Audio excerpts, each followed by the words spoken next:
and welcome to this special program coming to you from Andaman and Nicobar Islands.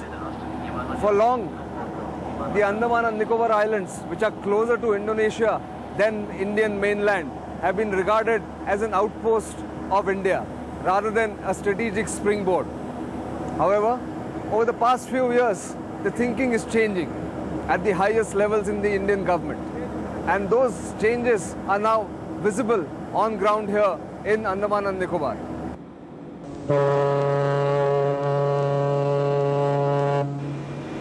Indian Navy ships at the Port Blair harbour, ready for passage to the high seas. Their mission? Protecting India's ownership of vast areas around the Andaman and Nicobar Islands, extending 200 nautical miles beyond the shores. INS Kesari, the largest ship under the Andaman and Nicobar Command, has just returned from a month-long deployment. A round of maintenance and refit is overdue, but a sudden alert forces the captain and the crew to leave harbour once again.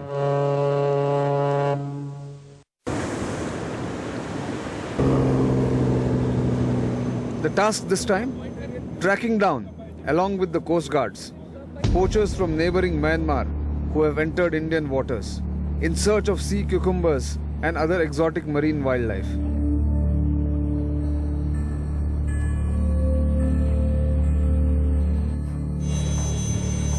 An hour after setting sail from Port Blair, a surveillance helicopter spots the poachers in their small boat. A smaller Coast Guard ship, constantly in touch with INS Kesari, closes in on the poachers.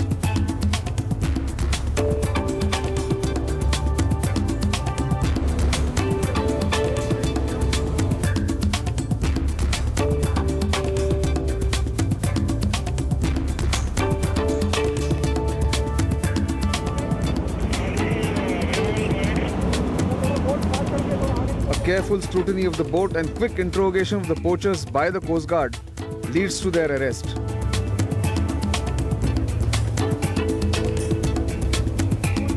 Its job for the day done, INS Kesari turns back.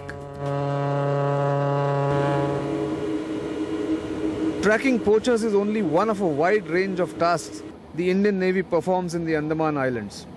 At times, they are called in to rescue cargo ships in distress, like in July this year.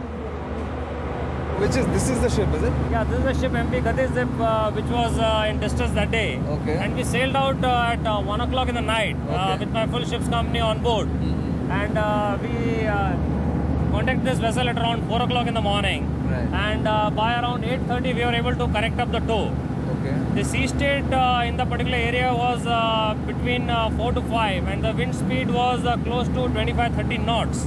Which was almost like a stormy weather in that area. Right. And it became really challenging for us to connect up the tow and thereafter get him safely through the Manor Strait, which you know is a very narrow strait before we came to Port Blair.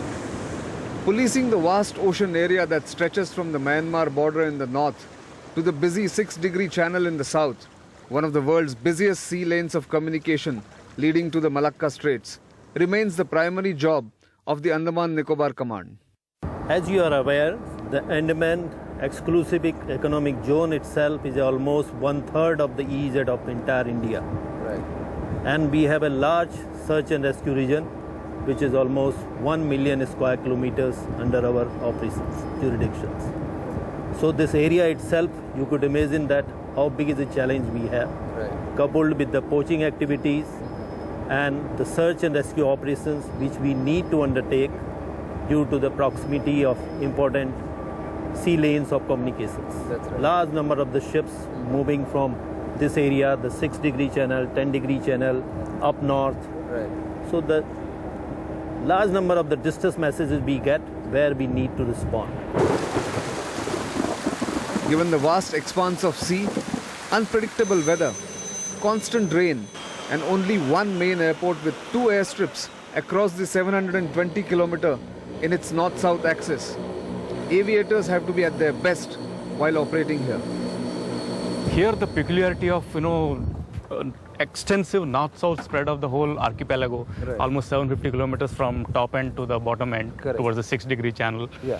And vagaries of weather, surrounded by sea on all sides. Right. It takes its toll on the aircraft as well as the equipment. NDTV's cricket app, Android and iPhone, fastest scorecard, special analysis, and much more. Download free. ndtv.com/apps.